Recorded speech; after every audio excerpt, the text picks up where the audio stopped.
Welcome to Spiritually Fierce, the podcast.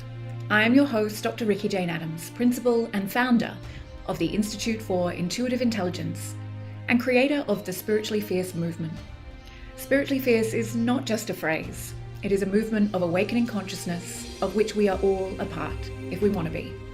In each episode, we'll explore what it means to be spiritually fierce, how to become it, and why it is the revolution in consciousness that will save the world.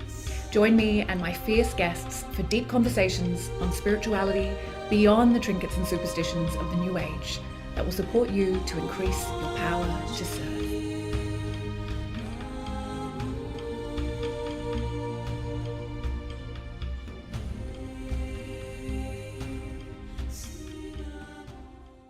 Welcome everybody to Spiritually Fierce, the podcast, and I am joined today by astrologer and scientist, friend and former student, Kellie Guenther, who is going to take us on an exploration of astrology, but not as you know it. And I adore this woman. I adore her work. I'm going to read you her formal bio because she's very impressive and it makes her feel awkward and uncomfortable. So while she has to listen to how amazing she is.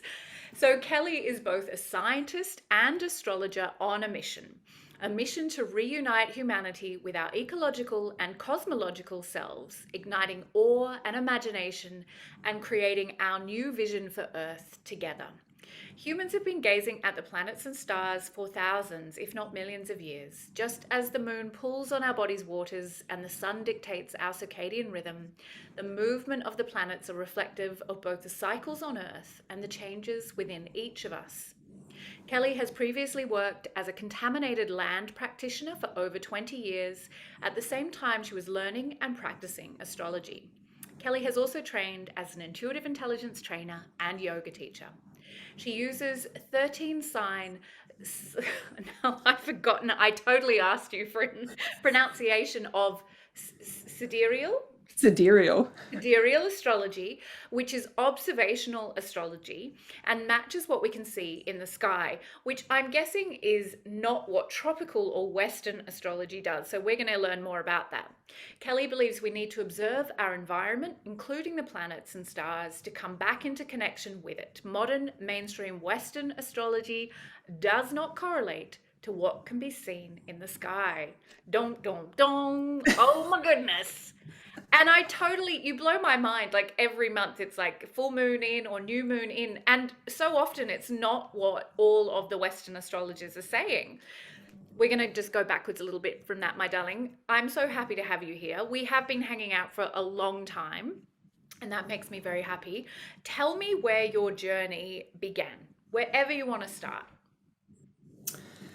I think it began when I was 14, when the Exxon Valdez ran aground, and people are probably thinking, why is she talking about an oil tanker running aground in 1989? That's where I realised the environment was in trouble. Yeah. Because we were seeing a lot of oil spills in that period of time, because there was a lot of tankers running around the world, right? And I was on a mission at that point to become an environmental scientist. At 14, I knew. Wow. But what's interesting, at that point in my life, I was also questioning Catholicism, which is what I was raised under. Yeah. And I was looking at the environment and I was going, why aren't trees God? We can't control the trees. We can't control the sun. We can't control the water. We can't control the weather. And if you remove any of those things, we die. Yeah. And so this very 14-year-old brain of mine was like, well, why isn't that God? Why am I sitting here listening to some dude in a church, being made to by my grandmother at that point, and people aren't worshipping this planet? So it was at 14 that I went down the pathway of witchcraft and paganism and getting connected with a much more earth-based practice at that point, and of course ended up becoming an environmental scientist. And the same year that I got my first job as an environmental scientist, I started studying astrology quite weirdly. It's like, wow. Moved out of home, got my first job in 1999. Back then you had to find jobs in the newspaper. little job in the back of the newspaper that said scientist. I'm like, oh, I'm a scientist. I can have that job. But also started studying astrology. And I studied tropical astrology. Now, bless my teacher at the time, she did actually teach us about the archetypal energy behind the planets and the stars. And at that point, I didn't become an astrologer, like ripe old age of 21, following the pathway of an environmental scientist. Yeah. I think I was too young to become an astrologer at that point. Yeah. But what I did was I followed the planets. So what's interesting with tropical astrology, even though it doesn't correlate, and I'll explain this a bit later, correlate with the stars that you can see, the planets as they move and dance together in their beautiful spiral, that was correct. And that's what I followed for 20 years. And then I studied yoga in 2016. And then my life sort of collapsed a little bit and I met you. But not because I met you. I'm happy to hear that. Although I would not be surprised, because sometimes it's not a bad thing, hey? So in 2017, we kind of almost lost everything that we'd worked for. But what we actually realised at that point was we'd gone really far off track. And I say we, that's my husband and I. Yeah. We'd gone really far off track to our values and what it is we wanted in this life. Yeah. And we had to have that moment. We had to have that really reduces you to what is the most important thing that you want in this life. And the two of us would just kept repeating bush and beach, bush and beach. Yeah. And the realization for me at that point was that I had become really disconnected from environmental Kellie, that she wanted trees around her, that she wanted to be immersed in the environment all the time, that the fast pace of the city wasn't beneficial for me. And at the same time, I was studying the intuitive intelligence method, of course, because when you hit rock bottom, you're clearing out a lot of resistances and fears and emotions. And that gave me an additional technique to help come out of that and realize, actually, I'm 14-year-old Kellie that still loves the environment and that still basically wants to be a witch and just working with the environment and being connected to it. And then it took a couple of years working with yoga, working with intuitive intelligence, and I was still tracking astrology. There was never any thought in my mind that it was going to become part of my service. It was, and what's interesting, and I'll raise this now, is, you know, you were saying we've got to move away from the trinkets and the superstitions of the new age. Yeah. And I could see astrology, Western astrology, and I'm only talking about Western astrology here, it was really predictive. And I felt that, and of course there was like, oh, well, why am I drawn to it? But I know there's this predictive element to it that's not necessarily beneficial for us, right? It might be beneficial for a glimmer and a moment in time. It's not really teaching people the power that they hold, and the power that the archetypal energies that the planets and the environment holds for us to use with our own healing, right? Yeah. So I sat with that, and then of course, you know, you get a bit of a knock on the door in your subconscious. It's like, no, actually you need to take another look at astrology and start to integrate it back into your service. And I did that, and I started down the pathway with tropical astrology, only to have one of my first two clients, one of them asked me a great question. She said, Kellie, what does it mean when the sun is in, let's say, Capricorn? Scientist Kellie, well, it means like that's where the sun is, and that's, you would observe it in that constellation. My other client, who is also an environmental scientist, says to me, she goes off, comes back a few days later within the program that we were doing together. But Kellie, I got an astronomy almanac and it doesn't match. Wow. Talk about getting what you needed, like right there. Oh my like my God. first three clients, like I was like, I sat there and I was, why didn't I not know this from my astrology training? For one, I was like, why didn't I know this? Yeah.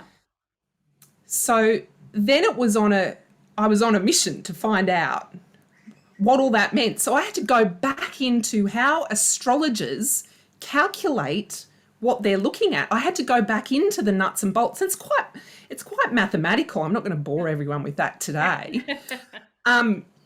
But essentially, the difference between tropical astrology, which is 90 to 99% of Western modern day, and I would call it pop astrology, Yes. Yeah. doesn't correlate to what you can see in the sky. And I think that's a problem Oh, because our beautiful sky is an opportunity for us to connect to our environment. yeah. We should be absolutely observing it, just like our ancestors did. Yeah. Multiple traditions have had sky connection practices. You know, the Homo sapiens, the species before us, there is archaeological record that demonstrates that they were observing the moon and the sun. So they were performing astronomy then, before our species. That's like, it's ancient. Yeah. So we are absolutely allowed to have a connection with our sky. But I think what tropical astrology does, it removes us from the environment, and we've got to stop doing that because it's killing us. But okay, so tell me how did that happen? How did we end up, the majority of the planet, following misinformation, or, you know what it's reminding me of, that satirical film, Don't Look Up? It's like, let's pretend the planets are somewhere other than where they are actually observable at this point in time. How did that happen? So astrology, of course it occurred and started before writing. So I had to go back into history. I've had to go back and back and back into history to find out what has occurred, where has this shift happened. So I went back into history, of course, looked at the ancient archaeology, and then writing took off in around 2600 BCE. And the Babylonians were the ones that really took off in relation to astronomy, and they were using the cuneiform language. These priests, and what I would really dearly love there to have been priestesses, but I'm not so sure, would record what they observed in the sky, and they called them the moving stars in relation to the fixed stars. So the moving stars were the planets, and the fixed stars are the stars behind the planets. So they were recording those. So that's astronomy, right? When you're looking to the sky and you're recording how planets are behaving or what the stars are doing, that's astronomy. Then, of course, they would make predictions and provide information to the culture and the society that they were within. Because, of course, that culture and society, the Babylonian society on the Euphrates River, which is in Iraq, they were very much wedded to their environment. They needed to know when it rained to plant crops. When they had a full moon come, you know, that's more light. It's not hot. They can go out and plant things and do things. You know, they would have celebrations and rituals were timed around what they were receiving from the sky. But the core point of that is that the astronomy and the astrology were linked. Yeah. And they were practicing what they were being guided to by the sky. And a beautiful books that I've been using by Nicholas Campion, he calls it completely cosmological society. And I just love that because the Magis, I hope I'm pronouncing that right, they were deeply wedded in how society and culture functioned. And they were connected with their environment. And that's the point I'm getting to, is that astrology at the moment lost its way because it removed itself from the environment. So where did it remove itself from the environment? Why did we stop doing that? The Babylonians didn't know the earth wobbled. They had no idea. They didn't even know the earth was round at that point. They were just observing. And we can still do that today. So, of course, then you had Egyptians. The Egyptian pantheon of gods came in, gods and goddesses. They were very much linked to the planets as well. Then the information was shared as well. Then the Greeks came in. Again, you've got the pantheon of gods and goddesses. And their form of astrology, the Hellenistic form of astrology, was starting to develop. At the same time, that Western philosophy was taking off. So Western thought theory was taking off around this time. And it was bleeding into also then the Roman Empire was starting to come up. And of course, the bigger the empire you have, the more you want to control it. So you need things to control it. And of course, they could potentially control it by saying, you know, the eclipse is going to do this and it's going to cause the empire to fall, right? So there was all that sort of stuff that was happening. But there was also at the same time, you've got Christianity is starting to pick up, all right? So you've got Western thought theory picking up, so science and analytical thought theory picking up, and you've got Christian thought theory picking up. And they're all arguing amongst each other, which is the right way and the only way. So again, humans getting together and being reducing things instead of thinking, well, maybe we can all coexist together. Yeah. So I feel like at that point around 0 CE and up to about 400 CE, when Catholicism, Christianity sort of really started taking off, was where they started to say metaphysical practices needed to be eliminated. You know, you weren't allowed to practice augury by the stars in early Christian days. The Bible includes astrology. Jesus was met by 3 mages, the 3 priests from Babylon. They were the astrologers. What did they follow? They followed Jupiter, the biggest star in the sky. So you have astrology in the Bible, but progressively they were saying, no, you can't do astrology. And then Western Europe gets plunged into the Dark Ages because the monks are the only ones that are allowed to read and write. And then that's the golden era of the Middle East and India, where their thoughts really take off. But we're plunged into the Middle Ages, so we lose information. Yeah. And Ptolemy had mapped the stars. And then we come out, there's a golden age of astrology sort of comes back, but I think it was kind of like Chinese whispers. Oh, yeah. And somewhere along the line, they just went and fixed us and said, they fixed the globe and said, no, we don't wobble, and the stars and the planets revolve around us. Oh my God. So Western astrology is a bit like being a flat earther.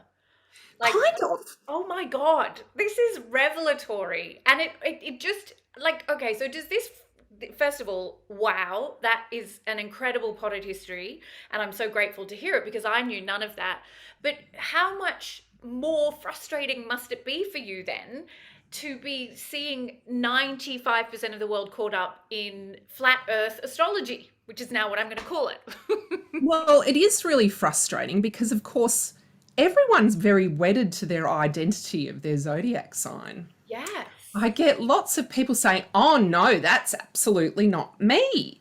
And I'm like, that's interesting because you've just heard stories of pop astrology.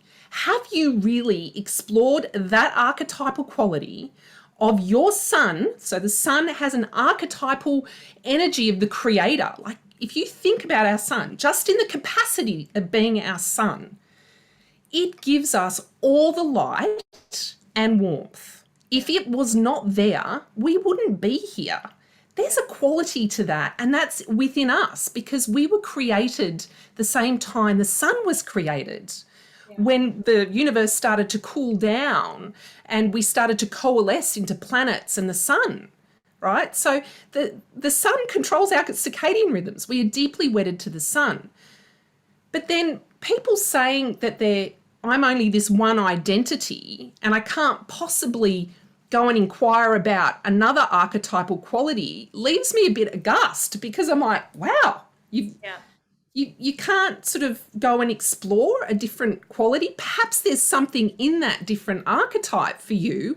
Perhaps your resistance to meet it is a fear that you need to look at. Yeah, I love that. And we know that people so often seek out these, spiritual things for comfort. They want to just one and done, black and white. Tell me who I am and I'll get on with fulfilling that, right? Rather than opening up to, as you say, a curious investigation of the many layers and facets of my nature and my soul nature. I want to ask you then, how did you find the alternative, which is sidereal, Sidereal. sidereal, and how do we know? Like, obviously, this is literally because I can look at the sky, I can see the planets where it would be. How did you discover that, and how did you start to work with it? So my initial thoughts was I was just going to go back to astronomy because the history had said astronomy and astrology were one and the same thing for a very long period of time. So I was like, well, I'll just do the astrology using the astronomy.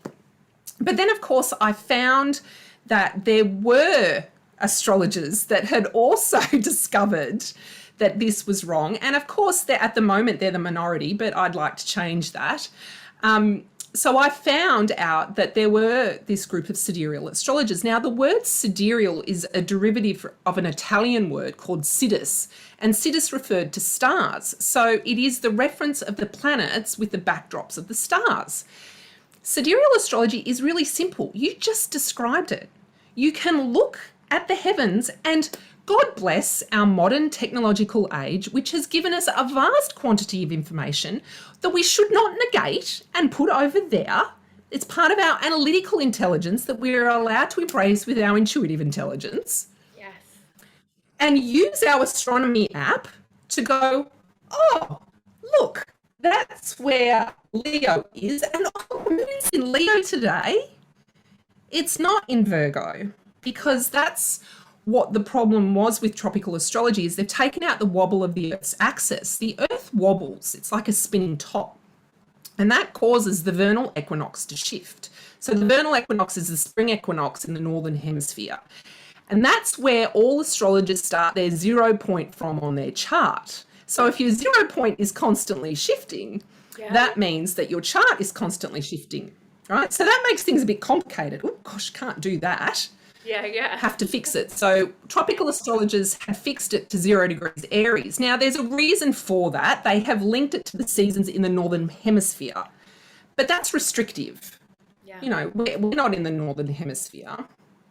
Our seasons are completely different to those seasons. Yeah. So, and then the other factor when you look at the sky is the zodiacs are much bigger than just 30 degrees. Yeah. So Virgo, for example, is 45 degrees, takes up 45 degrees of the sky. So it was a bit of research, but I found it. And then I also had to go back and make sure and understand what the astrology programs were doing. So the function of an astrology program is to help you plot the chart and make sure that you are doing it from the 0 point now. So the vernal equinox now is in Pisces, about 8-9 degrees Pisces. It's not at 0 degrees Aries. So that's how I discovered it. Oh, it is. I am just amazed and shocked. It's like all the climate deniers and like everybody is running around, and you know how much I get off on this stuff because I believe that so much of the new age is bullshit because we are following outdated, incorrect, information that is denying science, is denying the fact that, as you say, you said it so beautifully, analytical and intuitive intelligence work together, not as enemies. Yeah. And yet it's so entrenched in a religious kind of way, the devotion to, tropical astrology. God bless you. It's kind of like trying to take down Catholicism. Like, do you know what I mean? Like, and I guess the thing is, everybody's doing the best they can with what they've got. But often when we're presented with new information, when we feel comfortable in ourselves, we'll take up that new information. But clearly, it ain't happening with astrology. I think it's because, well, there's a couple of reasons. One is, of course, people have established businesses founded on tropical astrology. And they might have very big followings and things like that. So the counter to that is when I've introduced it and dropped bombs in groups, they say that's a hoax. That's been demonstrated to be a hoax. And I went back and I had a look at some of where people have thought it was a hoax. And it was the way NASA had worded their reply that people were like, well, obviously NASA has confirmed that that's a hoax. I'm like, no, you're not reading what NASA said correctly. NASA said they haven't added a zodiac into the constellations. That's all they said. Yeah. Because the zodiac was always there. They didn't add it. Yeah. It's the astrologers who took it away. Yeah. Back when they decided around the same time that Catholicism was growing, to remove women from the Bible, to take women out of culture and society, the high positions in culture and society, because apparently they were too emotional and they couldn't, they bleed every month. God, how can we deal with that, right? So it was the same thing. A lot of the metaphysicists and the healers were astrologers as well, and they were women. And so to do that, I'm talking patriarchy here, that's what happened. And one of the constellations, Ophiuchus, I won't make you say that one because it took me about 6 months to say it properly. It's a constellation that the ecliptic runs through. The ecliptic is where the Earth revolves around the sun. And it's the snake handler. So it's a man that appears to be holding a snake. It sits between Scorpio and Sagittarius. Yeah. So Scorpio is about the descent into the underworld. It's about the descent into our shadow. So when we go in there, we either get stuck in there and we don't come out, but those of us that do, we're vulnerable. And we move out and we move into Ophiuchus, and we're like a snake that's got a new skin and we're having to be held in our vulnerability. But there's a sense of healing in that as well. And if we go through that healing process and we embrace whatever wounds or trauma that we've got, but we don't let it dictate us moving forward, and our skin hardens after being to the underworld, sitting in our vulnerability, and then we move into Sagittarius. And Sagittarius, we start to feel liberated. We start to be curious and we start to go, wow, there's actually more to this world than me just either sitting in my basement or my vulnerability. Yeah. And that in-between stage, that's Ophiuchus. Yeah. And that got deleted because a lot of women sat there and held people in their vulnerability. Wow. And funnily enough, you look at the medicine logo for a doctor's logo, it has the snake. Yes. Yeah. They were known as the healers. Yeah. And that zodiac got deleted. Oh my goodness. So it's so big. It's so big because what does it mean? For a human consciousness, obviously not everybody follows astrology, but lots of people do, whether casually or like seriously, as in what am I going to do with my day or my week or my month because of what the information is. What does it do to a planetary consciousness when we are being told incorrect information about who and what we are? Like, what is the repercussions of that? Well, I think we can see the repercussions of that. Yeah. We have ecological collapse. We have, in the Western world, white man domination. We have billionaires basically hoarding wealth and removing freedom for many, many people. What I'm most interested in is the ecological destruction that's occurring, because if the Earth doesn't survive, and this is what I keep screaming at people, it's like that movie, Don't Look Up. Yeah. If the Earth doesn't survive, we don't. It doesn't matter how much money you have. Yeah. If the Earth does not survive, we don't. And we need to come back into this ecological connection. We need to come back into our environmental intelligence. And astrology is a portal to do that. So you can look at the moon, you can look at the sun. It allows you to start to realize, oh, I am a part of this system. I'm not separate from it, because that's what happened. We've been separated from it. Tropical astrology continues to separate us from it because it's not looking at the actual sky. It's not saying I'm part of that cyclic nature. Yeah. And I can come back into that beautiful ecological connection. Like you said, people can look at the moon and how do I feel? Okay, I look at the moon phase. How do I feel today? What am I going to do with my day? Oh, is there something that is feeling a bit gunky that maybe I need to go and do something? Do I need to go and move my body? Do I need to go and walk in the bush? Do I need to meditate? Yeah. That's how you can use astrology. That's applied astrology. So you're not saying the moon is going to tell me I feel shit today, or the moon is going to tell me I feel great today. Sorry, I swore. No, you not to swear. Go ahead. I swear. Go down. So you can use the moon or any planet or any part of astrology as a form of inquiry Yeah. to examine where you're at. So I just explained, like, perhaps you were feeling, let's say this morning, I had a feeling of a not enoughness. Yeah. And, you cycle through this sometimes. And I went into my practices and I sat with it, and then you receive information and you realize, actually, I'm just sitting in a rubbish story. Yeah. I'm the whole goddamn universe that is still Yeah. expanding in human form, Yeah. right? How can I not be enough? Yeah. Yeah. So it starts to become a nice fluid practice where, one, you can use it as a practice tool, or if you're feeling a particular way, it's a form of reflection. Yeah. So, and of course, it's ever changing, and it allows you to look at the moon and the night sky, and you step into this amazing feeling called awe. And there's been plenty of studies, clinical studies on awe, that has demonstrated when people go into an awe field, in particular natural environment, they connect with that essence of something bigger.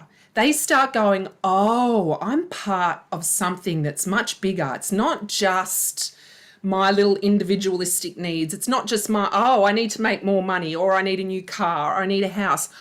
Oh, actually, it's more than that. And that's that stepping into consciousness, that feeling. That's what I Yeah. think awe does. Yeah. Oh, I love that. The ore field. I love that Yeah, the idea. awe field.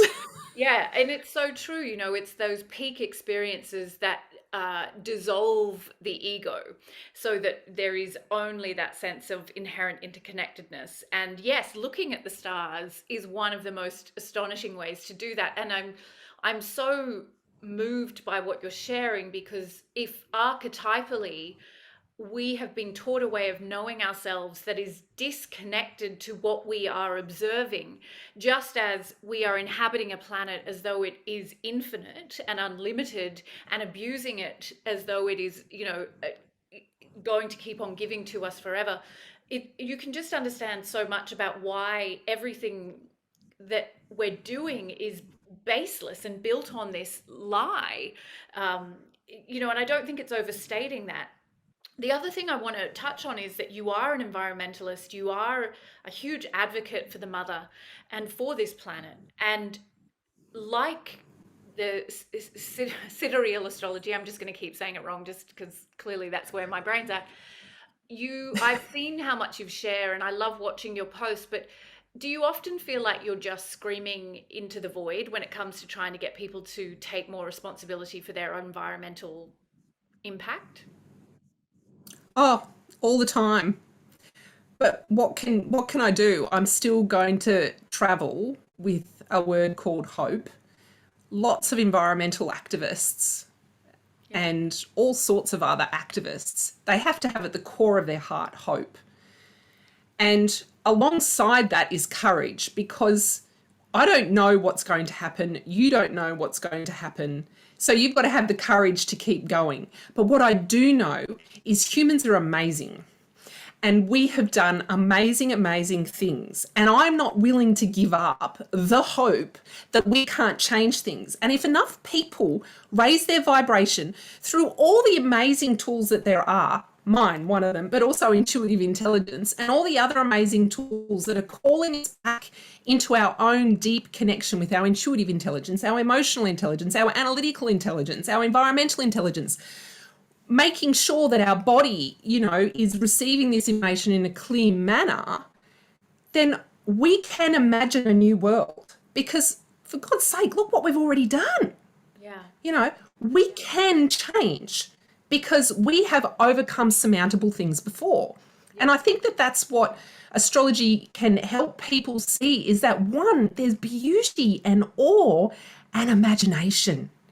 And you then get to step into awe and imagination and your intuition and start to share their message and their light and imagination and creativity and expression, and start to speak our new world into reality and start to create our new world into reality. So that's basically why I won't shut up. Thank God for that, my darling. Thank God for that. But yeah, I really do bow to you because, I was interviewing another sister, Sinead Carey, about this. If you know what the Institute stands for. We do not stand for the trinkets and superstitions of the New Age, but it would be so easy for you and for her and for me, for all of us, to just take the more popular path, give people what they think they want, make a ton of money and go home. But you are an activist on the front line. You are a genuine thought leader and a game changer. But what you're sharing is so fucking logical and reasonable. It's Exactly. like you have to scream above the illusion of the emperor's new clothes to get to stuff that should just be painfully obvious. And I'm grateful for movies like Don't Look Up, because they help in some ways comfort me to understand that there is more than just a few of us on the planet who are like, how are we not taking responsibility for this stuff?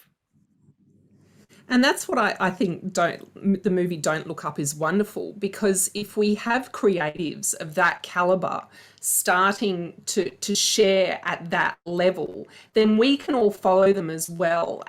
I'm hearing a groundswell in subcultures where a lot more movies and books are going to be speaking more about things that lift us up, like creating art that lifts us up to see what else is possible. And I think that that's what you talk about, that's what I talk about, and we're going to keep going because that's what we're called here to do. Yeah. Because a lot of art up until this point has been, all the superhero movies, someone flies in and rescues us. That's not happening. There's no superheroes coming to rescue you, but you can absolutely rescue yourself, and you can get to have a really heap of fun and joy and curiosity doing it. Yeah. And I think that that's where creativity can start to deliver the world that we really want to see. And we just need a groundswell of people to do it, to keep doing it. So I love that. are we there at the back going, this way, everyone, this way? Oh, I think you're there at the front, my darling, and I'm so grateful for that. And yeah, I would love to ask a few more personal questions so we can get to know you a little bit as well. What do people misunderstand about you? Um, I'm not really sure, because maybe they don't share their opinion with me, but I think that they probably think that I have two heads when I tell them that I'm a scientist and an astrologer initially. Like, they're like, how are those two things related? Yeah. Yeah, so I'm not sure how to answer that question. Perhaps people don't interact with me that I scare off with my energy field initially.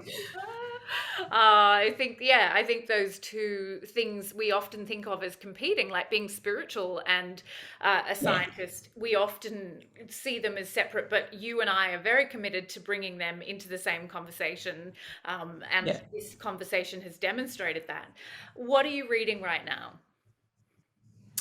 I finished reading Astrophysics for people that don't have time.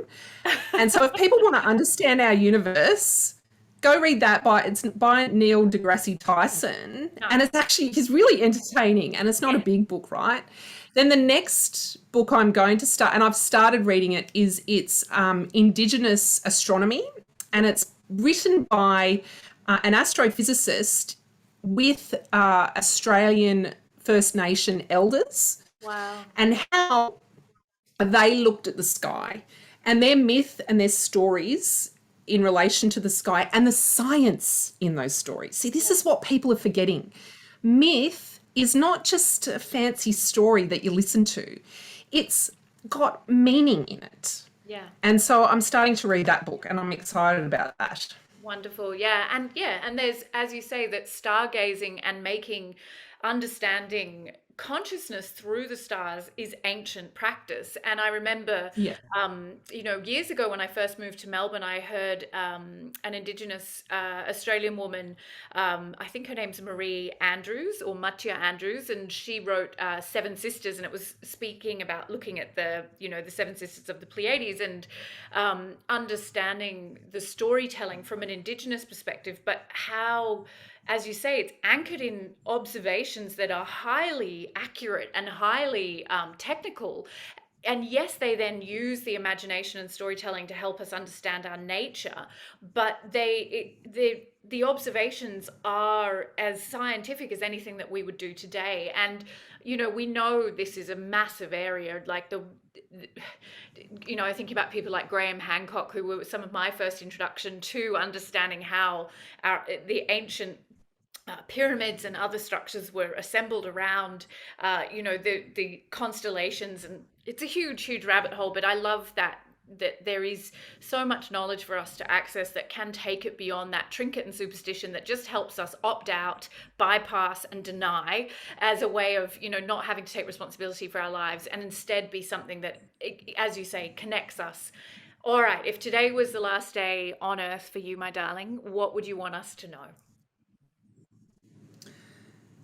That you are still an exploding universe, and that you are a unique and sacred part of that singularity that occurred billions of years ago, and that this beautiful vessel that we're riding through consciousness on is also alive and divine, Yeah, and we're part of it. We are it.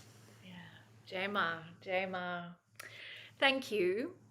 I knew this conversation was going to be glorious, because whenever I get to spend time with you, it is so inspiring and humbling and warm. And I really would love for you to consider putting all of this knowledge that you have into a book. Yes, it relates to the to astrology, but this broader context of understanding of human evolution and consciousness evolution. You are such a master at helping us understand, and I really hope you've got that on your to-do list, putting it all together It's for on us. my to-do list. Yeah. It started. I've It's just so, now got to get into it, don't I? you need any accountability, you just call me. I will make sure that it happens, because I think what you're saying is so big. It's so far beyond, and I'm not belittling astrology in any way, but it's so far beyond even that. It's returning us to wholeness and holiness through understanding our infinite nature. And I really just bow to you, because I see you have chosen a very, very big path with this life. I didn't choose it. I didn't choose it. It's the I keep getting pulled that way. Yes, it chose you, but you had the courage to say yes, and I really honor you for that. Thank Thank you. you, thank you, Thanks for thank today. It's been you. delightful. Thank you, everyone, for joining us. And we'll share all of the references that Kelly's made, along with all of the ways that you can find her, in the show notes for this episode. We'll see you very soon.